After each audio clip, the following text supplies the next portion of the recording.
Big news on the 49ers coaching front today. Quarterback changes coming up and free agency on the horizon. We're going to talk about that and more coming up next on the Hammer Nayls Show.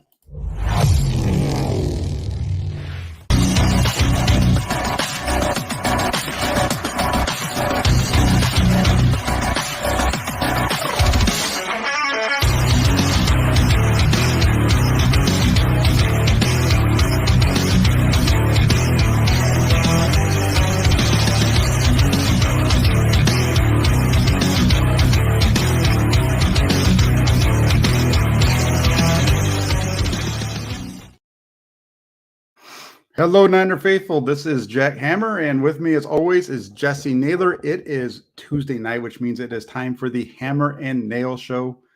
How you doing, Jessie? I'm doing fantastic, Jack. Glad to be back. And as always, the 49ers do not disappoint. So we have things to talk about. That's right. It's every day. It seems like there's something that you can discuss. And I was, now that we're into the off season, I was going to start to back off a little bit on the amount of writing that I'm doing instead of doing it on a daily basis. Just kind of do it, a few times a week to keep things fresh and what's going on. And hey, 49ers come out today, make news, and guess what? I got to go sit out there and write up a story about Steve Wilks. So it looks like Steve Wilks is going to be joining the 49ers coaching staff to replace DeMeco Ryans. You had some good stuff on that on your Twitter. What's your take on Steve Wilks becoming that new defensive coordinator here in San Francisco? I'm so happy, Jack. I feel like it's the perfect fit for the 49ers specifically. You look at going from Saleh to DeMeco Ryans and now Wilks, they all have that same motivator style to them. They're all leaders of men, which is great. And they all have a similar style of defense, 4-3 base, zone heavy on the back end. Now they bring something a little bit different. Obviously DeMeco Ryans was a linebacker. Wilks focuses more on the defensive back side of things. But overall, I just feel like continuity-wise, the 49ers, Fangio would have been a home run, no doubt about it. Mm-hmm. But personality-wise, scheme-wise, everything, I just feel like Wilks is the perfect fit. So to me, I'm head over heels on it. I love the Wilks hire. The more that I learned about Wilks from the Panthers community, the more that I really got excited. And it's crazy because I felt like for a while there, it was Fangio or bust. And it was really disappointing when we had heard that he was going to be a Dolphin. Then all of a sudden the door opened back up for him to possibly come here. And once he ended up signing with the Dolphins for sure, and we knew it, I wasn't even that disappointed because I knew that Wilks would be a great fit for the 49ers. So glad that they finally got the deal buttoned up. Yeah, I think it's a good deal. I'm with you in that I would have preferred to see, Vic Fangio come here just because of his history in the league and what he can do. And I think there's a lot of people across the NFL that are running stuff that he kind of came up with and started. But once he decided he was going to Miami for sure, definitely attention shifted here to Steve Wilks. And the one piece that I like about this hire, you mentioned it already, he has a defensive backfield secondary coach background, which I think is good for this team, for our team that's going to be having at most likely two new starters in the secondary. Most likely will have a new safety, depending on what happens with Tayshaun Gibson, and there's going to be a new nickel corner. I doubt we'll see Jimmy Ward back. We'll get into that as far as our free agent talk at the end. So having a guy who's well versed in the secondary aspect of it, it's, how many times have we talked about the 49ers this year having maybe their secondary being the weak point of the defense? Now they have somebody who that's where his focus is. And I think that's one of the cool things I'm looking forward to. And as you mentioned, he runs schemes that are similar to what the 49ers already do. Not that Fangio wouldn't have. I think it would have been an easier mesh than people think. But I really like what I'm seeing out of the possibility of Steve Wilks. Yeah, and he's only been a defensive coordinator in the NFL for 2 years, I think. 2017 with the Panthers and then 2019 with the Browns. And the Browns, it wasn't such a good stint. I think they finished like 20th in defense. But that was the Freddie Kitchens year. That was that's like saying, oh, you weren't a good coordinator because your team didn't rank well when Jim Tom Zulu was the coach. So I don't know how much stock I put into that.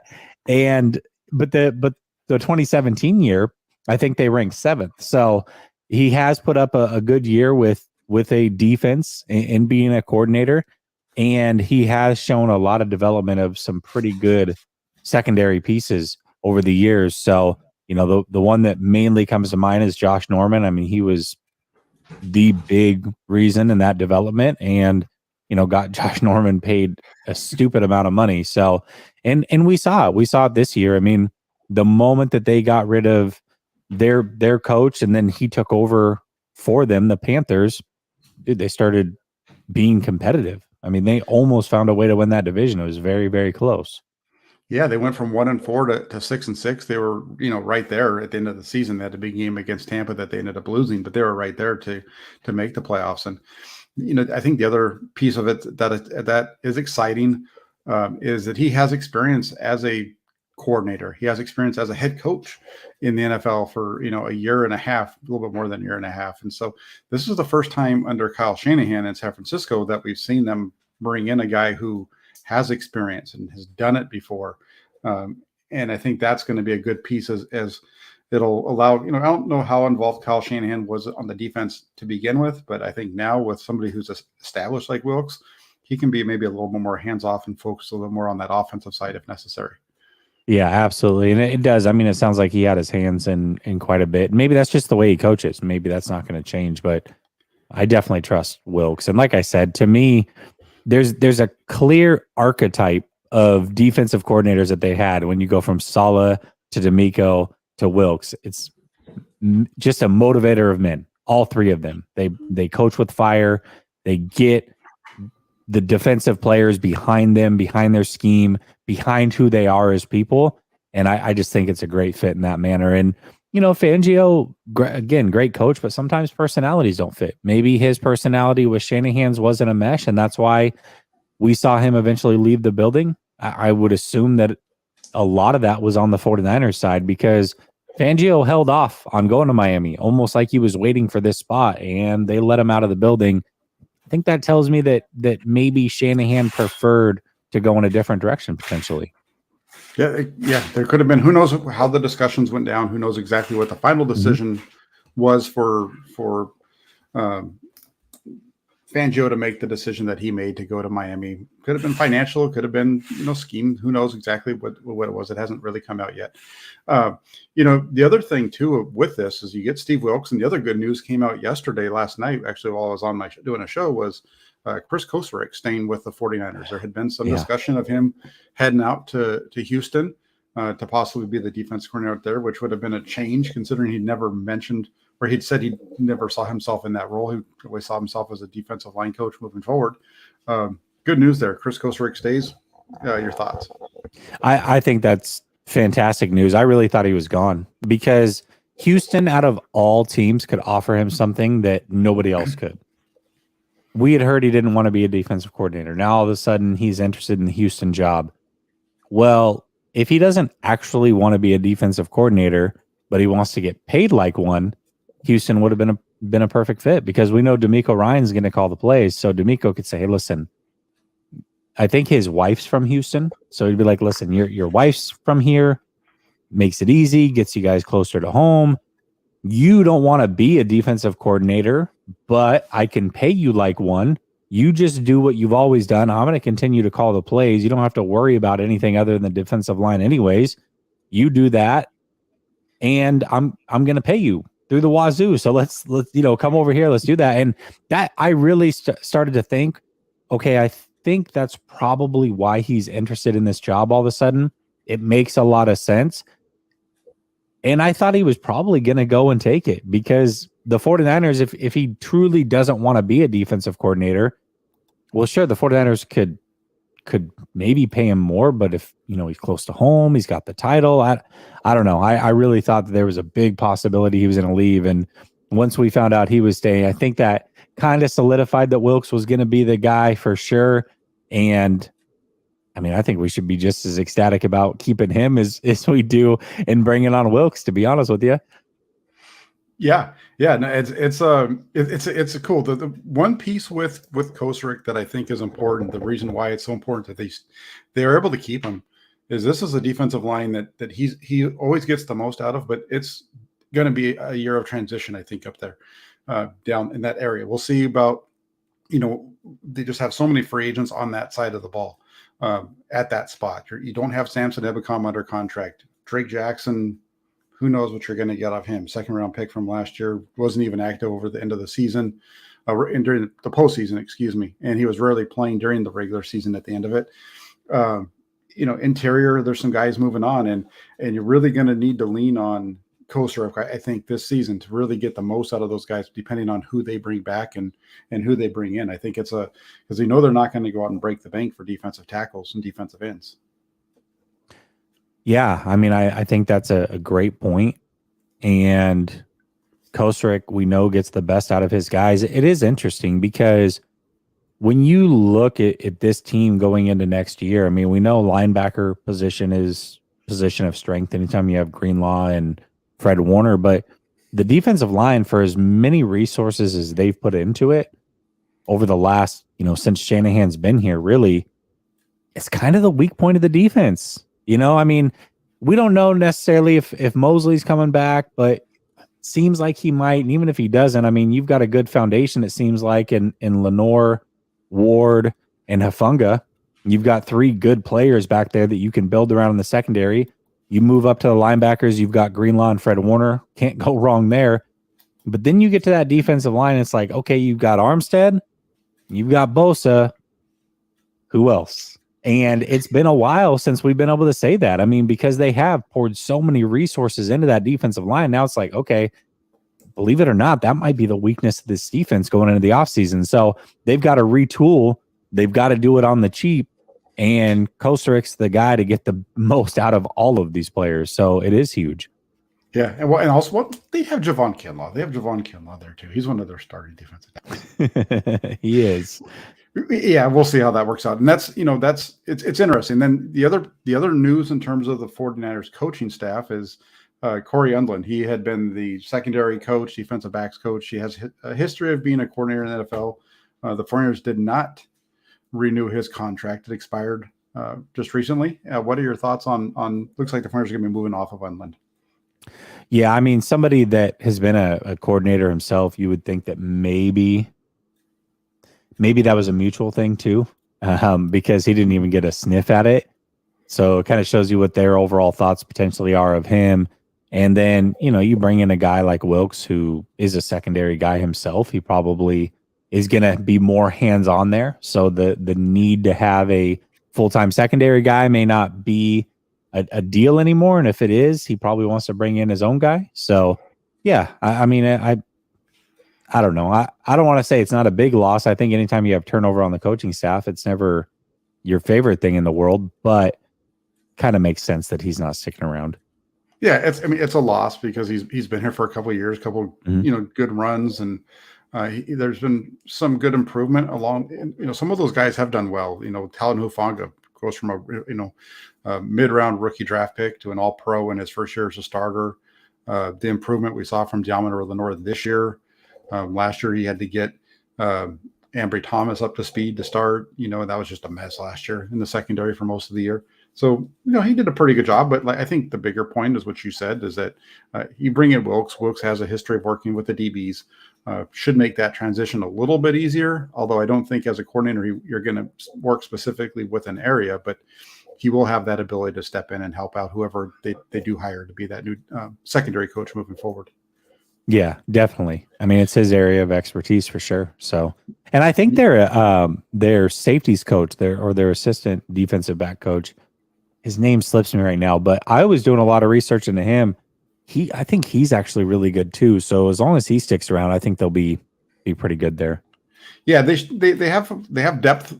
We talk about it a lot, right? The depth that they have on the roster, but they have depth. This organization has depth throughout it. They have depth on the roster. They have depth on their coaching staff. They have depth in their front office. It's one of the reasons that they've been able to kind of. I think they're on a little bit of a roll here. Now three times out of 4 years into the playoffs, deep runs into the playoffs, and so on. So they're starting to turn things around there as well. Want to just shout out a few folks over in the comment section before we move over to our next topic. We got Raphael 5629ers, member of the Toolbox. That's why he's got the little dollar sign there. He says, like and subscribe, everyone. If you have, he's always good about reminding me to tell you guys that. Make sure you guys like and subscribe. We got Niner Gang Wolfcast in the house. We have, let's see who else we've got. Jay Mill, who wants to make sure you remember that Tom Sula was a lovable loser. The best part about Jim Tom Sula was that one press conference where he just let it rip. You can't help. That's top level stuff right there. We got Brian Culp, who's another member of the Toolbox. Jack and Jessie, where all the cool kids are. So I think he's trying to say where all the cool kids are. And Mike Mitchell Ness says, I want to be like all the cool kids. That's right. This is where the cool kids hang out. I think right here. I on agree. The Hammer Nayls Yeah. Show every Tuesday night at 5:30. Jesse and I, we argue and we bicker, and then we also give each other high fives when we're both wrong. Jack and Jesse, how's it going? I like the new defensive coordinator Wilks so far. I hope he works out with everyone on the coaching staff. Kittle that like button. Thank you, Alan. Appreciate it. Let's see what else. Just going through them real quick. Just want to make sure we see if there's any good ones in there. One guy says there were a couple of Pokemon players. I don't know. You know anything about Pokemon? Can you teach me about Pokemon, Jesse? I don't know a damn thing about Pokemon. No, I don't either. But it's a good time. And thanks everybody over in the comment section. You guys are a lot of fun. So I always like to try to shout you guys out. Become a member of the channel. That's definitely how you get your stuff put onto your comments noticed for sure. If there's a good one that's not a member, we'll go ahead and bring that up as well. Let's get into the quarterback conversation. The 49ers, where are they going to go from here? You'd put out something that got a lot of conversation in terms of and you have a show up on your channel, which people should check out, where you explain it a little bit more. Mr. Right, is Trey Lance Mr. Right? You've mentioned you're talking about right now, Mr. Right now or Mr. Right. And so I'm going to ask you if Trey Lance is Mr. Right, and then that'll help us get into a full conversation about the quarterback position anyway. Yeah, I think it's crazy because we are 7 years into this coaching regime, and for all the things that Shanahan has done such a good job of, great developer of players and coaches is what I see from Shanahan. I think that's his biggest strength. I mean, obviously play design is really good as well, but when I really look at Shanahan, I love that every year you can almost count on a player that didn't play the year before or multiple players that didn't play the year before as major contributors the very next season. And so you've got that going for you. You're a great developer of your coaches, but you just have not figured out this quarterback situation. And frankly, I don't know if you can develop the quarterback position. It's the one thing that we've really seen from him is that's kind of where he's faltered. So, gosh, I mean, I don't know if Trey Lance is Mr. Right. And I was very clear about that in the video. My thing was, I don't believe that Purdy's Mr. Right, not long term, not when you start to look at it as players age. That's going to match up with the time that you're going to have to pay him. Is he the guy that can carry a roster on his right arm? From what I know about him, I don't think he's that guy. I think he's Mr. Right now is what I called him. And if I was going to bet on either one being Mr. Right, it would be Trey Lance. But I do think that there's a definite possibility. I mean, I think if you don't think there's a possibility that he's not Mr. Right at this point, you would be crazy because we haven't seen it. I'm just, and that's fair. So is he Mr. Right? Shoot, man, I can't say for sure. But the problem is, the 49ers can't say for sure either. And that's where the real issue lies, because they don't have necessarily Mr. Right on this roster. They maybe Trey Lance is the guy. Maybe I'm completely wrong and Brock Purdy's the guy, but maybe neither are the guy. Then where the hell do you go if you're the 49ers? Well, and that's the thing. And it definitely could be an issue because neither one of them have proven themselves completely yet. I mean, Brock Purdy, when you look and see what he did, when you watch his body of work, that was pretty impressive. It was impressive when you consider, the regular season was one piece, but then when you look at what he did in the playoffs, that's when it gets to, the serious time. And you really, I know he didn't get to finish off the NFC Championship game, which was a bummer for the 49ers, but his performance, I thought, against Dallas was very good considering the situation, playoff football just being so much different. And then I thought, Seattle, he was pretty good in Seattle too. I think that was one of the better playoff performances we've seen from a 49ers quarterback in a long time, over 300 yards and all those things. So I think, I don't know if either one of them is Mr. Right or Mr. Right now. I don't know on that side. I don't agree with you that Brock Purdy isn't, because I do think that he does have things that he can still improve upon. He's not going to get taller. He's not going to get a stronger arm, but he can get smarter. He can get better in those ways as far as what he's seen. He can learn to step up into the pocket a little bit more. For sure he can, yep. Regularly. So he has some things. And I think if he does those, that's where he becomes the right term, Mr. Right for the long term. Trey Lance, on the other hand, I think you could say the same thing. You can make that argument for Trey Lance that he could become Mr. Right. He's not that guy right now. No, I agree. Right. I'm laughing at myself because of the Mr. Right now, but you look back, and I was looking for his stuff as far as from the running aspect. I was looking through like the first series of the game against Seattle in week 2. And I was like, man, look how good that offense looks right there. He didn't do a whole lot in terms of having to throw the ball. I think he just threw he had the one completion to Brandon Ayuk, who took off down the sideline for a nice gain. He wasn't asked to do a lot in terms of the passing game on that, but I think, and you've mentioned this, other people have mentioned as well, the impact that he has on the running game too, even when he's not running the ball. I mean, that offense moved went right down the throat of Seattle that first drive. Yeah. And, you watch the game against Chicago. It's you watch what he does, and I think when you watch Trey Lance, and it's similar to it's kind of like what Kyle Shanahan said back in August, Albert Breer, right? It's not all there yet, but you can see it. You can see it at times, and it's a matter of for Trey Lance, if he's going to be the guy, he needs to be Brock Purdy in the sense of being consistent. Is that consistent? Fair? Yeah. Is that fair to say? Yeah, no, that's totally fair to say. And I think, they both have things that they need to work on, frankly. And they both, by the way, have things that the other one will never be able to do, in my opinion. Let's look at what Brock Purdy does well. One of his biggest strengths is his short area quickness. Now, he'll never be as fast, top end fast as Trey Lance, but Trey Lance will never have that short area quickness. He's just not going to. I mean, he doesn't have the frame. Brock Purdy has elite short area quickness, in my opinion. So that's just a strength that Trey will never have that Brock Purdy does. And, you flip it around.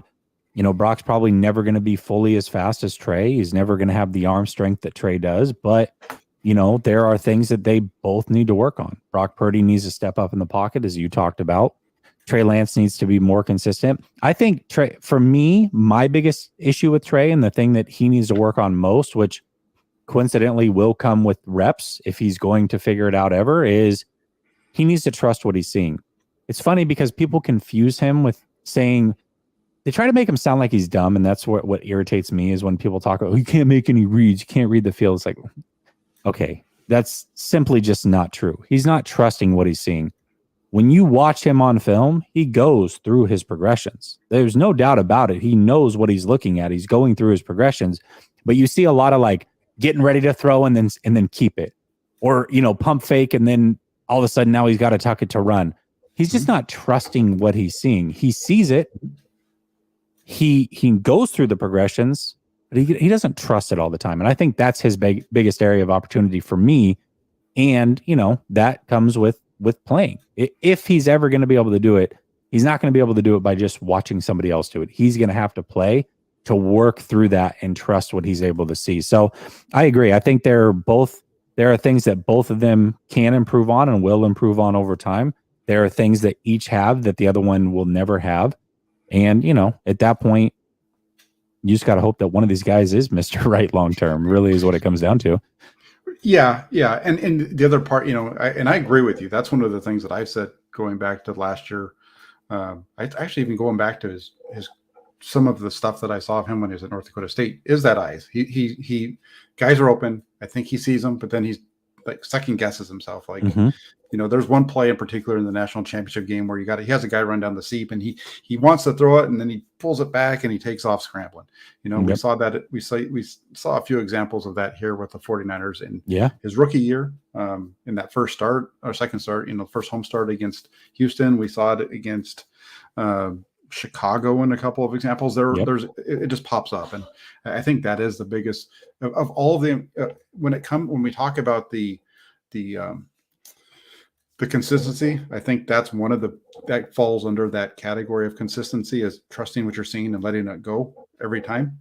And then there's also a little bit of it, I think, also comes to the accuracy needs to be buttoned up as well. So we'll see how that works out for him as they go along. Yeah. And it's going to be super interesting, Jack, because the timeline, like, this is my overall thought. And the whole point of making the video is what I ultimately think the 49ers will do and want to do. And you look at this roster, you look at the age of the players on this roster, you look at how close they've been to a Super Bowl. They already told you what their decision is going to be. If they are going to choose between a guy who they think can win more games right now versus Trey Lance, they're going to choose the other guy. They've already proven that. They proved it in 2021. They were unwilling to go through those hiccups with Trey Lance. They chose a guy who they had played with and made it far with. This is not going to be any different, in my opinion. Different name. It's not Jimmy Garoppolo. It's now Brock Purdy. And so I think they're going to choose Mr. Right now if they have the opportunity. And, some people, I saw my comment section, some people argued, well, I mean, if they win a Super Bowl, then he's Mr. Right, is he not? And I'm like, well, I guess. I mean, if Nick Foles was Mr. Right for Philly, then sure, I guess he's Mr. Right. My point is 10 years down the line, is he still the guy? I don't know about that. And even if they win a Super Bowl with him, with this all-star cast of players, I still am going to be like, I still want to see it without CMC and Kittle and some of these other weapons before I'm just like going to clamor that the guy's the forever quarterback. But, that's neither here nor there. I mean, like I said, if you win a ring, then that's you basically can write your own blank check, because that is the thing that the 49ers are chasing after. We'll see how it plays out long term. But like I said, I feel like the 49ers have already told us what their decision is going to be based off of prior experience. Yeah, and I think that's why we're seeing some of the stuff that's coming out from other folks, as far as the conversations from the locker room and what have you, who the quarterback's going to be, all that stuff. I think it's based off of some of what you're talking about. Is maybe they're hearing that from other people, but I think that matches. If they feel like Brock Purdy's going to win games for them, they're going to go in that direction, and I think that's where they are. The one issue, kind of, when it comes to Trey Lance, and we talked about this last week, is they need to make the decision if they're going to go forward with his fifth-year option or not. This is his last year, and they're going to have to figure that out next year. And when you look at what that fifth-year option number is for the guys that are in 2020, you're looking at $20 million plus. Is Trey Lance going to be a $20 million plus, worthy quarterback in 2 years? That's a question that's going to be hard for them to answer. I mean, I don't think it'll be that hard, because what's going to happen, at least in my opinion, is Purdy's either going to prove enough to where they think, okay, this is our long-term quarterback. Because, by the way, even though he was drafted a year later, they don't have that fifth-year option with him. So when it comes time to sign him, it's the same time frame as Lance. It's that same year. Now, it won't be a fifth-year option, but it'll be a long-term agreement is what they'll be working on with Purdy. Well, if they feel like Purdy's the guy, then that's just who they're going to go with. And then Lance will either stay here for a fourth year, they'll move him for basically nothing and let him go somewhere else, which is what I would hope they would do in that situation. And they'll just move on with Purdy, or Purdy proves he's not the guy, or he gets hurt or something. And then it's like, okay, well, guess we're going back to Lance, and so then Lance is going to be the guy. And then they probably will pick up that option. I think that'll play out naturally on the field this year. as far as what they want to do there. It definitely is coming up, but because his and Purdy's contracts literally match up at the exact same year, I mean, I think that decision will be made for them. Yeah, because you're talking about if they pick up the 5th-year option of Lance, that's where they're the same, correct? Because otherwise there's a year difference between the two. Well, no, because Purdy has 4 years, right? And so what? Or 3 years left, 2 years left, right? Is it 3 or 4? He has 3. He has Okay. 3. Lance has 2. So that's why Lance has the 5th-year option coming up. So his 5th-year option correct. would be, But I guess what I'm saying is they'd want to get a year early. Yeah. Okay. What I'm thinking of is after 3 years of a rookie being under a contract, you can start to rework that agreement, which lines up with when you would start to figure out if you're, going to pay Trey Lance. So the decision is going to be made for him this year. I mean, it just is one way or another. It really is. It really is. Greg, there's one more question I want to ask you on this, but I want to go a couple super chats real quick. Greg says, Joe isn't as fast as young Brock is baby Joe. Joe wasn't as fast as young Brock is baby Joe. I guess there's a lot of people who, not including me and Jessie, I'm saying, and I'm not even talking about fans here. There's other people who are commentators that I've heard say this. I heard Greg Cosell on KNBR a couple of weeks ago say that he had a coach tell him that's been around the league for a long time that he sees a lot of Joe Montana and Brock Purdy and some of those kind of things. So, I think there's some similarities between the two as well, but whether or not, we'll see how it all plays out. He's got to stay healthy. He's got a long ways to go really before he's got the traits, but it doesn't mean he's Joe Montana, right? There's some real positive traits that he brings to it in terms of leadership and things like that. But, I don't think in Joe Montana, I don't think Joe Montana was as big, he was a stud, but he wasn't the biggest guy in the world either. He had a better arm than Brock Purdy, but he wasn't the biggest guy in the world either. Yeah. I mean, I guess if you want to go trait for trait, there are some things that match up, but there are some things that match up with Case Keenum too. So you know what I mean? Like, why you always got to bring I could take Case Keenum. I could take Taylor Heineke and be like, well, look at, they both are small. They both can move. They both, can be accurate at times. Like, you know what I mean? Like he could be that, or it could be Joe Montana, I guess. Anywhere on the spectrum. Take your pick. Case Keenum just catching strays out of nowhere on the Hammer Nayls Show. The poor guy's just trying to get himself right for the next year. And then we have the other one, Daryl Smock, and he comes in with a super chat. Jesse, I got to delete this one. No, just kidding. Yeah, he says, Jesse, I totally agree that. with you 1,000%. I don't totally disagree with a lot of what Jesse's saying here. There's some things that he said that I agree with to an extent. There's some things I disagree with a little bit, but I wouldn't say I'm 1,000%, but I'd say probably about 75% there with you. Yeah. Close to 1,000. 1,000%. That's like, okay. Daryl really likes you, Jesse. He is, as somebody pointed out on Twitter, because of this show with it being is Trey Mr. Right. He said it's perfect for Valentine's Day. Well, Jesse, Daryl's right there with you. That's perfect for the theme of the show tonight, Valentine's Day and love is in the air. No, that's what I should have done. I should have made that thumbnail into a Valentine's card. I wasn't really thinking that one through.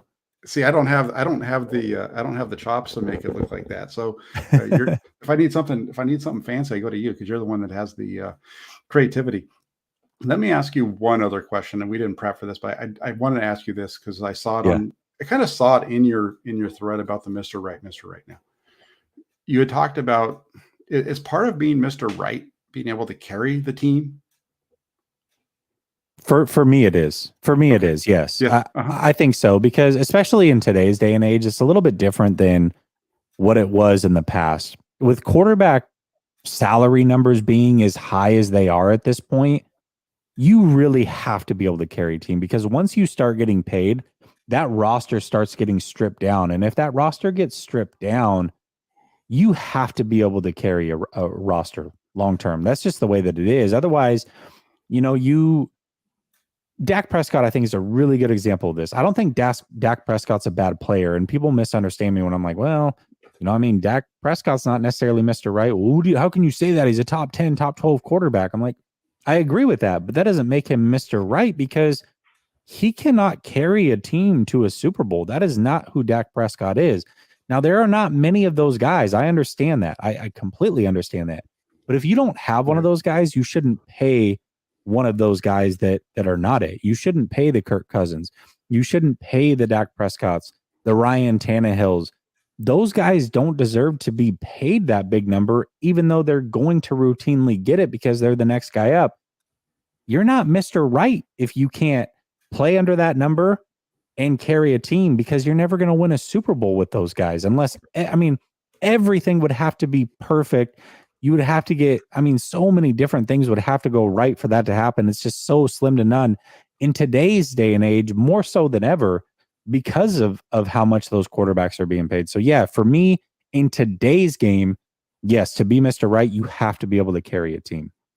Yeah, and that's one of the things I think where I disagree with you the most is that I don't believe, and it's just a fundamental belief that I think that quarterbacks carrying a team, quote, carrying a team, actually carrying the team. I think I don't believe that's something that's accurate. I just don't think that there's ever been a quarterback who's been able to win a Super Bowl when there's nothing, when it's stripped down around them. The guys that are winning when they're still winning Super Bowls, they still have talent around them. That's one of the reasons I think why Tom Brady was able to do what he did, was because he never forced his team to be stripped down. He made a lot of money, but he always structured it in a way that he wasn't taking up a large, he obviously was a chunk of the cap, but it wasn't a $40 million chunk. You know what I'm saying? He allowed the Patriots in those Super Bowl years to have pieces around him. Gronkowski, and they had a very good defense. The early years of Tom Brady, it was the defense, and they weren't having to score a lot. He had, his best friend was Adam Vinatieri in those early Super Bowl years. Even you're seeing that now to an extent with Patrick Mahomes, right? In that Patrick Mahomes is an excellent quarterback. I think he is the best of this generation. I think, you have Montana in the 80s, early 2000s, you have Brady. Now in the 2020s, it's going to be Mahomes. He's going to be the guy that everybody's going to talk about as the greatest of all time, but it's really going to be his time period where he's going to be the greatest. And he has a huge contract, but he's not taking up the cap number because they keep reworking it to keep it down. And the reason why I say, the one year when he didn't have anything, that's the year that he lost in the Super Bowl, right? That one year when they didn't have the guys up front to protect him, to do what he needed to do. And then on top of that, even though he was making circus plays and he was trying to carry them, the guys were dropping the balls and all those kind of things. So that's where I disagree. I just don't think that you ever have a quarter, because if carrying a team equated to Super Bowl wins, Dan Marino would have a ton of rings on his finger, right? Fran Tarkenton, I think, would have a ring on his finger. He would have lost 4 straight. Same with Jim Kelly and some others. Those guys, Warren Moon carried the Houston Oilers, but because they were carrying the team, they never got over the hump. Yeah, I mean, it has to be a little bit of both. There has to be give and take. I mean, no one person can carry a team, not in football. This isn't basketball where you get enough like shooters around somebody and then you have just a superstar, they can make it happen. But no one person can quote unquote carry a team. But I guess what I'm saying is once you pay your quarterback, you don't have a situation like what the 49ers have today where they could lose 2 different quarterbacks and get down to the third guy and still continue to win around that guy and make it to an NFC championship. If the 49ers, let me ask you this, if the 49ers had made an NFC championship, Trey Lance had played all season and developed and made an NFC championship, or when he got hurt, Jimmy Garoppolo would have taken over and they made it to the NFC championship, and we saw Brock Purdy actually make it to an NFC championship, I don't think anybody with the talent on this roster would have been surprised if any one of those 3 were the starters.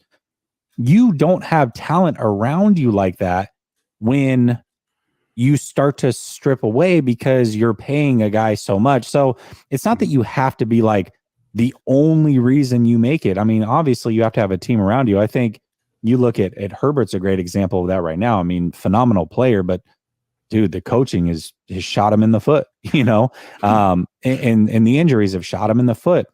Yeah. They don't have the depth that the 49ers have. But you have to have a little bit of both. And once you start stripping away that depth, there are going to be games where it's like, okay, listen, you don't have 5 all-pros on offense anymore. You got to go win this game on your right arm. Like, it's not always going to be you're playing from ahead and you're the big bully on the block. You start pulling those players away and you start, pulling some of that depth away. Like, there's going to be a lot of times that you're going to have to go win it.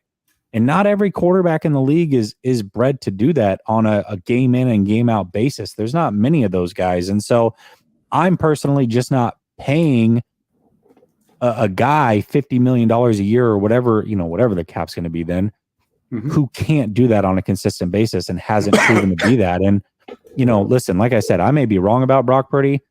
I feel pretty good saying that I don't think he'll ever be that guy where it's like, hey, right arm, we got one good receiver on the outside named Juju Smith-Schuster and Kelsey. You go win it in 30 seconds with no timeouts. Like, I don't think he'll ever be that guy. Like, I feel pretty good about saying that. Maybe I'm wrong, but I don't know. No, I'm not trying to be a jerk, but I don't miss often on quarterback evaluations. Not over the last 10 years. I've been pretty damn on with most of these guys. So we'll see, but I don't think he's that guy. I don't.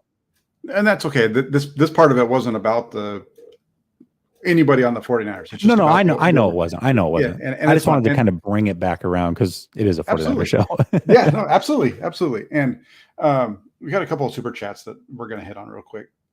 We got 2.0. Thank you for the super chat. Very generous. He says, I think Trey may not be slower in the pocket than Purdy, but even in the 40, Google has Trey at 4.92. If that's the case, you're talking about height and better arm. Everything else, Purdy is better. That number is not right. There's no way. Not even close to right. There's no way that Trey Lance runs a 4.92. When he was at North Dakota State, I think they had him recorded at something like 20 something miles an hour. It was like one of the fastest players in the draft that year that he would have come out, because they didn't run the 40. So that's the thing with Trey Lance, is they didn't run the 40 that year because they didn't have a combine. So quarterbacks aren't going to run the 40 because it doesn't do them any good. So we don't know what his actual numbers would have been. That's one of the things that I talked about earlier this year. It would have been nice if he had, because then we could compare some of his numbers to what Brock Purdy put up at his combine to have this actually be a better conversation. But I don't think his top end speed was clocked at 21 and change. And the last time that he did run a 40 at NDSU was like the 4.56 range. So yeah, I would say that is probably in that range, 4.5, 4.6, somewhere in that ballpark. I don't know, somewhere in that number. He's got the speed. I think the only difference between them when you look at their speed is if it was a 10-yard sprint, I think Purdy wins it. If it's a 40-yard sprint, Lance is going to win it. I think that's where it is. But I don't believe the 4.92 number at all. But thank you very much for the super chat there, 2.0. That's a good one. And then we also have Rob Smith. Rob, thank you for your super chat. It says, Jack and Jessie, what are your thoughts on the necessity of Kyle and John winning a Super Bowl in order to get another contract extension? I personally, I've had this conversation a lot recently. It seems a lot of people have been asking this style of question, but for me, I don't think it's going to take that. I mean, I don't know about John Lynch. I mean, he's either going to go to TV at some point or he'll be the scapegoat before Kyle gets fired, I believe. But as long as Kyle doesn't have back-to-back seasons where he doesn't make the playoffs, I mean, I feel like he could be here as long as he wants to be. I feel like it could be a Marvin Lewis situation or an Andy Reid and Philly situation. I really do. I really like what he does and how the job that Kyle Shanahan's done here. I think that he needs to get a Super Bowl win under his belt before his contract comes up in order to get another one. I think I just don't see this organization, unless they get back to the Super Bowl, saying that they can go to championship games for the next couple of years. I don't think that they're going to give him a contract extension if he doesn't win a Super Bowl. I think in order to get an extension, I think he needs to win one here. So my thoughts on it are he absolutely needs to win it for an extension. I don't think he's going to get fired anytime soon, but when it comes to your question specific, Rob, I think he needs to win one in order to get that extension done. Yeah, maybe. I don't know, man. I feel like I feel like York is very very scared, much like fans are, of the Tom Zula and Chip Kelly era. I don't know. We'll see. We'll see how it plays out. You might be right. And I actually hope you are right. I hope that is the case. I get that weird feeling, man, that he could be a lifer if he really wants to be, but we'll see. Yeah, we'll see. We'll see. And then real quick, I'm gonna pull this one up just because it goes back to our carrying it. Randall Riley, member of the toolbox, like I said earlier. Mahomes is carrying the Chiefs 0 run game, average defense, and in championship down to no starting receivers. I disagree with it. I do think that I don't. He is, again. I think he's doing a tremendous job. You got to remember they didn't have Mahomes for a little bit of time in that first playoff game, and with Chad Henne coming off the bench, they went 90+ yards with the guy. They have talent around him. That defense is way better than an average defense. That's one of the reasons we're not going to get into the Super Bowl tonight, but I'm extremely excited to watch the Super Bowl because I know the talk right now is all about the defense of the Philadelphia Eagles and how good they are. That's the discussion. That's going to be the discussion around this Super Bowl is, can Kansas City beat that defense? Quite honestly, I think the question that needs to be answered and what's going to define this game is, can the Eagles beat the Kansas City defense? Because that Kansas City defense is much better than people give it credit for. Yeah, I think, to be fair with what Randall's saying, though, is I don't know many quarterbacks that could lose arguably their two best receivers in a championship game, have their best player besides themselves and Kelsey going through back spasms, and be on one leg themselves and go and win it. That's really, really hard to do. But, listen, Patrick Mahomes is the best quarterback in the league. I don't need Brock Purdy to be that. Asking him to be Patrick Mahomes would be extremely unfair. Otherwise, then no team has any right quarterback on their roster. Arguably maybe Josh Allen could be there, but everybody else is like, we should be searching for a new quarterback. So you don't have to be that level, but that is kind of what I'm talking about is, hey, you get yourself in a bad situation in a playoff game and you got to go be the main catalyst as to why you're winning instead of just a piece that's getting the ball in the hands of all these all-stars. That's what I need to see. Okay. And Randall, you're wrong. I don't care what Jessie says. He's wrong. The banner on the bottom says he's Mr. Right. I don't know. Trey Lance is Mr. Right, not you. Trey Lance is Mr. Right. Come on now. It has a question mark next to it. So let's do this in 10 minutes to wrap up the show. 49ers free agency is coming right around the corner. That's one of the fun parts about the 49ers being in the playoffs and going so deep in the playoffs, is we don't have this long extended offseason that a lot of the other teams do, which makes this a lot easier to be able to get through it. And this would be really hard if we were doing this. If we had started just doing this a month ago, I think we'd be gouging our eyeballs out right now. But free agency is right around the corner. It's only a month away. You have the Super Bowl on Sunday, and then exactly 1 month after that is the start of free agency. You look at the 49ers right now, they have 33 of their 53 players returning. A ton of free agents coming up. Who stays, who goes? I'm going to ask you, I'm going to throw out a name for you real quick. First off, Mike McGlinchey, stay, go. I think he goes. I think he, it's funny because Niner fans really love to pick on McGlinchey, but I think he's going to price himself out of what the 49ers are willing to pay. I think he wants to stay. I think the 49ers want him to stay, but there's going to be a team that's willing to give him 15, 16 million a year. And I just don't think that fits in with what the 49ers are able to pay. Yeah, it's going to be interesting because that's the number that's been put out there, right? About 15.5 million is what PFF put out there.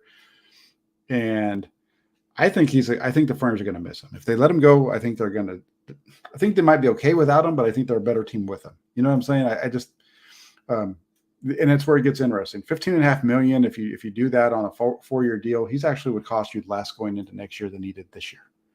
Yeah. I know they have to spend money. I know they have, a number of guys that they need to bring in. They're $15 million better right now than they were at this time a year ago. Last year, right now, they were $4 million over the cap. Now they're $11 million under the cap. What happens with Nick Bosa is going to change their cap situation.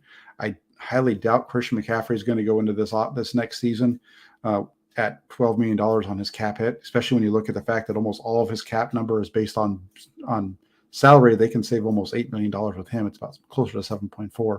There's a lot of money. There's a lot of guys there are 3 to 4 guys who are their top guys, their most highest paid players that I think they could restructure to bring a guy like McGlinchey back. Get him, if you could bring him back and he's going to cost you $9.5 million against the cap in 2022 or 2023. Come on, Jack, stay with the program in 2023. I think it's a deal that's worth it. I think a lot of people look at me and think I'm crazy, but just look at what he's done. And he only gave up 1 sack over the last 12 weeks, including the playoffs. He got rock bottomed by Parsons, and everybody sees that and is like, oh, he's terrible. And he's not the best pass blocker in the league. He's not the worst though either. I mean, I'd say overall he's top 15, top 12, maybe right tackle. There's a lot of bad offensive line play in the league, and we see McGlinchey week in and week out. And I know a lot of people are just like ready and gung ho to move on from him. I don't know if the 49ers are. So we'll see. I think that one's an interesting one. I think for me, just looking at the free agent tracker, gosh, I mean, other than the guys that they have rights on, the only one that I feel like confident that will for sure be back, well, Tabor Pepper. I think he'll be back. But besides him, I would say Emmanuel Mosley's like the one guy that, just because of the injury, I know that they would love to have him back at the cornerback spot. I don't know if there's anybody else that I'm like, I think for sure this guy is going to be back. I feel like there's going to be a lot of movement on this roster, Jack, from last year. I think there's going to, I think the top portion of the roster is going to be the same. The bottom's going to be a little bit different. Lee comes in, he says Armstead's cap number, that's a ticking time bomb. And I'll say this about that. You're right, but it's not just Armstead. Eric Armstead's contract is a ticking time bomb, if you want to call it that. The contract of Trent Williams is a ticking time bomb when you look at what he's going to get paid. A guy like George Kittle, his contract is that way as well. All 3 of those guys have big contracts. The obviously the biggest. Armstead still has, I think Armstead and Kittle, you can still work around their contracts. And, I know they just renegotiated their deals last year. I think they can go back to them again this year if they need to. But I think there's 3 guys that I would say that are, if you want to call any contracts ticking time bombs, Trent Williams, Eric Armstead, and George Kittle. Those 3 would all be considered the same, at least for me. Yeah. It's also awesome that they're still paying D Ford too, $8 million or whatever it is. Yeah, he'll be off the books this year, he's really there. They don't have very much in the dead cap space this year. It's actually, there's only I think 3 or 4 guys, but that number is going to increase as years go along, and they keep trying to win with this roster as it's currently constructed with those top end guys. 2.0 comes back with another super chat real quick. He says, if Kyle didn't really want Trey but was outvoted, but then got Purdy, he isn't going anywhere. If he actually pushed for Trey, then I could see it. I don't think he pushed for Trey, but I don't know for sure. You what? You think he did or did not? I don't think he did. I don't think he pushed for Trey. I think he liked Trey, but I don't think he pushed for him.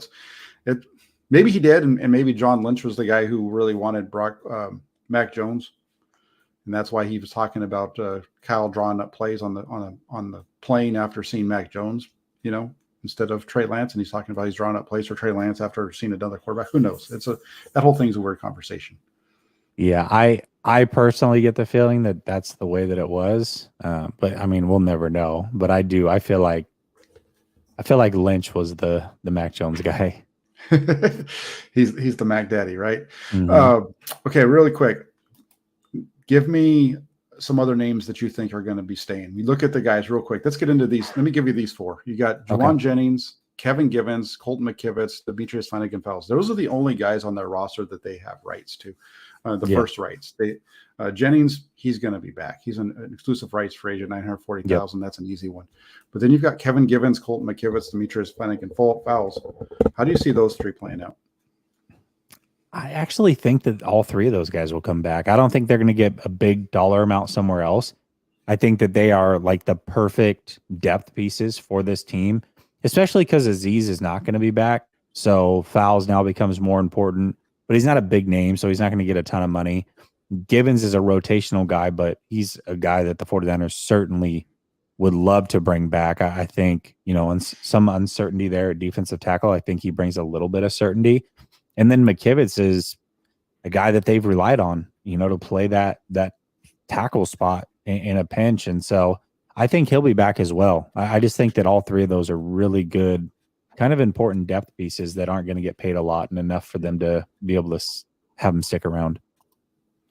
Yeah, that's going to be interesting because, Givens and McKivitz and Fowles, they're restricted. So there's three options that they can lock them down for. And that's a right of first refusal. They give them a second round tender, a first round tender. I think they were in this situation last year with Daniel Brunskill and a couple other guys, and they were able to get those deals done ahead of time. Yeah, it's going to be about $1 million. All three of those guys are baseline $1.01 million guys at least. Yeah. That's their base. So it'll be interesting for me to see how they get them done. I would expect Flanagan Fowles to be back. I think he's the guy who replaces, as you mentioned, Azeez Al-Shaair. He becomes that player. McKivitz is probably going to, if they don't go with Mike McGlinchey, I think it's Colton McKivitz who becomes the starting right tackle for the 49ers next year. And then Kevin Givens as the last piece there. He has a good rotational piece. I just don't see them offering even the right of first refusal. Say that fast 3 times is $2.63 million, and I don't see them giving a rotational piece that much. Yeah, absolutely. A guy that I mean, you're not going to talk about a kicker much, but the 49ers, I mean, that's an area that they've been able to rely on for many years now. I have a feeling that they're going to be moving on from Robbie Gould. And so if that is the case, how do they go about replacing him? I got to imagine they're going to spend some draft capital on a kicker. It is actually a really good kicker draft from what I understand. So maybe they'll be able to find that guy in the draft. Let's hope they don't just draft him in the third round though. Maybe wait a little bit. But I think that's a guy that'll likely be gone. Do you agree with the Emmanuel Mosley? Do you think he'll be back? Because I really feel like he will be. Again, that's going to depend on what his market looks like, and I think his market's going to be depressed because of the fact that he's coming off of a knee injury. I think that kind of fits what we saw with some of these other guys, but he's also a little bit younger, so maybe a team's going to give him a shot where they wouldn't give that shot to Jason Verrett. That's right. Yeah. When you look at it, it's the knee injury, the fact that they're able to bring Verrett back after the knee injury, and all those kind of things. I think are why. A lot of folks see it happening in that direction, and it could. It just depends on if there's a team out there that really wants a cornerback and is willing to take a chance on him. Then I think he jumps. Houston, perfect spot for him, right? That's a good point. Yeah, we'll see. That's the hard part. Like now you have 2 ex-defensive coordinators that are out there that easily could go, bring somebody like that in. So yeah. So we'll see how it goes, and then real quick. Lee Ving wants to know if McCurry Ball got a future contract. No, he didn't as of yet. At least he hasn't. Dabuda comes in. It took me so long to figure out how to say this guy's name. Dabuda with the $2 super chat. Jack, Brock Purdy, or Christian Ponder. See, why is these poor guys? Christian Ponder's just at home, minding his own business, playing with his kids, watching his wife do their thing on ESPN, and he's getting shot at on these shows. You go with Brock Purdy. Brock Purdy's the man. That's my fault because when Brock Purdy was first taken over, I said that he's actually very similar skill set to Christian. And I mean, it is true. I mean, they're both about the same size. They both lack arm strength. They both were actually crafty in the pocket. They both could get mobile a little bit. I think Christian was a little bit more mobile. Obviously there's intangibles and there's a lot of things that go into it. One was a 1st round pick. One was a 7th round pick. And so the leash can kind of change and expectations can change. But, skill set for skill set, they're actually very similar. Yeah, I know where he's coming from with it. That's why I'm laughing and bringing it in the way that I am. And I think Brock Purdy. There's differences between. I do think Brock Purdy's got a better arm than Christian Ponder, but hey, who knows? You might have Christian Ponder's arm after the UCL. Yeah, let's hope not. Exactly. Then find someone to knock on, but. That's it. This is a conversation we're going to have to come back to because we're running out of time here, and it's going to be one that's going to carry over for the next month anyway. So free agency talk will be live and well for the next month here on our show, and I'm sure you'll be doing it on your channel as well. Real quick before I let you go, what do you got coming up? I know you said you have a show coming on at 6:45. Yeah. Is that right? Yeah, 45 after 10 minutes. I'll be on with Sunil. So definitely tap in over there at Last Second Sports. We're so damn close, Jack, man. I know that you're coming up on 7. We're just a little under 300 away from 10. So yeah, I mean, if you are not subscribed here, help get Jack to that number, and then come over to Last Second Sports and help me to get to that 10K number. That'd be great. That's absolutely right. Get over to Last Second Sports. It's in the description of the show. Just go ahead and get over there. Check out Last Second Sports. Anil and Jessie. Jessie does a great job on his stuff. He does some things, does a really good job. He does some interesting things over there. So make sure you're giving him the love. Give him subscribe and all those kind of things. But check out his stuff. And before you leave here, like Jessie already said, hit that like button, hit the subscribe button, get over to foreigners.pressdemocrat.com. Check out the blog that I write for over there at for the Santa Rosa Press Democrat. But most importantly, hit the like button. I need you guys to hit the like button here and then subscribe. If you're watching this thing and you're not already subscribed, what are you doing? Hit the subscribe button. It's free. And then hit the little bell next to it so that you don't miss anything that I do. Because I do put out information throughout the day as well. Anytime there's breaking news, I'll come on real quick. I think that's the biggest thing. It's like if you never ran a YouTube channel, you hear people say this all the time, but I don't think you understand like why we say it. Like it's not like an ego feed for us. It's literally because every time that you like or you subscribe, and if you're here on a regular basis, you're helping YouTube push Jack's content out to other people that are interested in the 49ers. So if you don't like and subscribe, even though you're here spending your time, what happens is less people see Jack's content, which means less viewers. You see how this goes. So definitely help him out, like and subscribe. It helps push the algorithm. That's really all that it does. And it's, to Jack's point, it's free, but that's how we get our stuff out in the atmosphere. Yeah, that's right. You hit the like button, you hit the subscribe button, or you comment. And you can tell me in the comment section over there after we're done with the show that I'm wrong and stupid, and let other people tell whatever you want to say, Right. Because that's the other thing that YouTube's checking out to help push stuff out. So Lucas Passy, member of the Toolbox from Austria, I always like to shout him out. Says thanks, Jack and Jessie. Thank you too, Lucas. Thanks everybody for tuning in tonight. Hit the like button, hit the subscribe button, get the Last Second Sports as well. Everybody have a great rest of your Tuesday. Take care, and we'll be talking to you soon.